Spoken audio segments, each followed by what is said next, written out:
अब देखिए, गुरु तत्व से ये अभिप्राय नहीं कि जो केवल वेदों शास्त्रों का ज्ञाता हो या केवल अनुभवी हो। हमारे ग्रंथों ने दोनों ही बातों को प्राधान्यता दी है। यानी हमारे ग्रंथ ऐसा कहते हैं कि दोनों बातें आवश्यक हैं। वो विद्वान भी होना चाहिए गुरु, और प्रैक्टिकल भी होना चाहिए।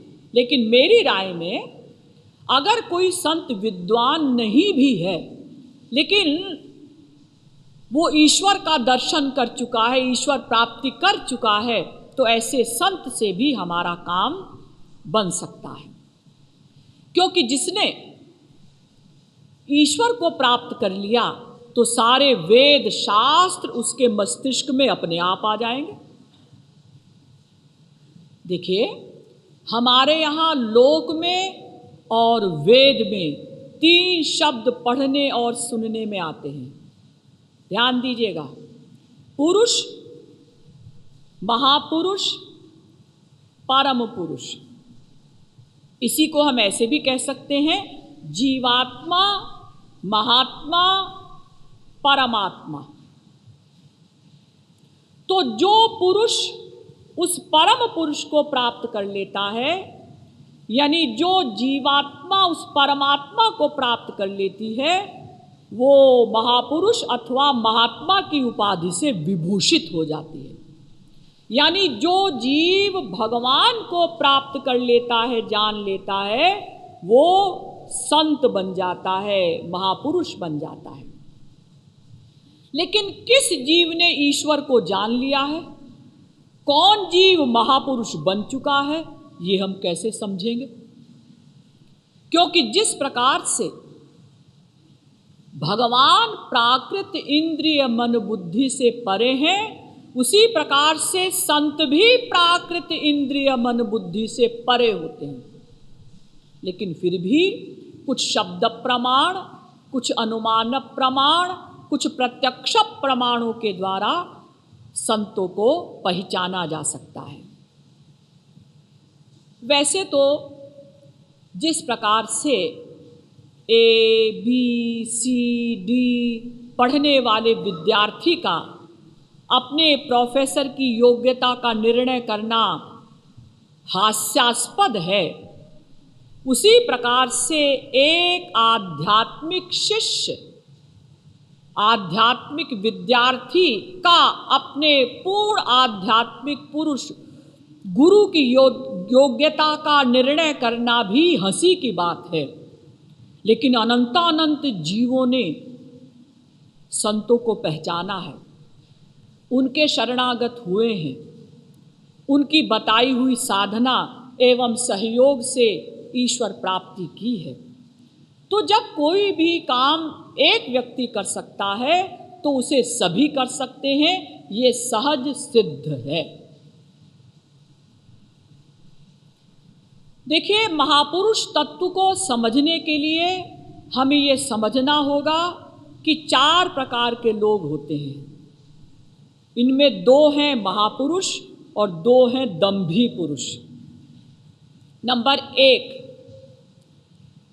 ऐसे महापुरुष जो अंदर से भी महापुरुष हैं और बाहर से भी महापुरुषों जैसे दिखाई देते हैं। यानी वो कोई विपरीत क्रिया नहीं करते, विपरीत अभिनय नहीं करते। ऐसे संतों को पहचानना सरल है, लेकिन हमारा इतिहास इसके विपरीत है। यानी ऐसे संत न के बराबर हुए। नंबर 2, ऐसे महापुरुष जो अंदर से तो महापुरुष हैं, लेकिन बाहर से संसार के कार्य करते हुए दिखाई देते हैं।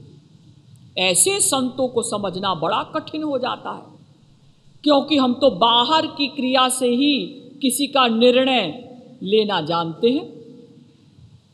और हमारे यहाँ अधिकांश महापुरुष ऐसे ही हुए, क्योंकि संतों का स्वभाव होता है गोपनीयम गोपनीयम गोपनीयम प्रयत्नतः। जहाँ तक होता है संत अपने प्रेम को छुपाते हैं। क्यों छुपाते हैं? शायद ये भी कारण हो सकता है कि अगर संत स्पष्ट बता दें कि मैं महापुरुष हूं, तो ये जनता उनके पास जाएगी ही नहीं, क्योंकि हम लोग ऐसा सोचते हैं कि जो अच्छा व्यक्ति होता है वो कभी अपने को अच्छा नहीं कहता, या कोई भी कारण हो। लेकिन हमारे यहाँ अधिकांश महापुरुष ऐसे ही हुए जिन्होंने अपने आप को छुपाया, यानी जो अंदर से महापुरुष थे लेकिन बाहर से उन्होंने माया के कार्य किए। ऐसे संतों को समझना बड़ा कठिन है।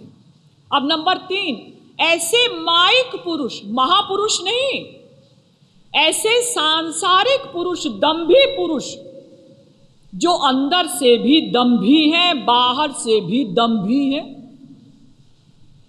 यानी सर्वसाधारण की भांति रहते हैं, कोई ऐसी क्रिया नहीं करते, कोई ऐसी एक्टिंग नहीं करते कि वो बहुत पहुंचे हुए महात्मा है। ऐसे दंभियों को पहचानना सरल है। अब नंबर 4, ऐसे दंभी पुरुष, ऐसे माइक पुरुष, सांसारिक पुरुष, जो अंदर से तो दंभी हैं, सांसारिक हैं, लेकिन बाहर से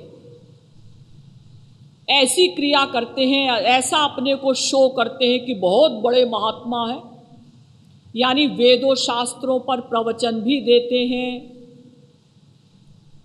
शिष्य भी बनाए हैं और पीले या गेरुए कपड़े भी पहने। ऐसे दंभियों को पहचानना बड़ा कठिन है, क्योंकि हम तो बाहर की क्रिया से ही निर्णय ले पाते हैं ना। यानी नंबर 2 और नंबर 4 को समझना कठिन है। नंबर 2 माने जो अंदर से महापुरुष हैं लेकिन बाहर से माया के कार्य करते हुए दिखाई देते हैं, ऐसे संतों को समझना कठिन।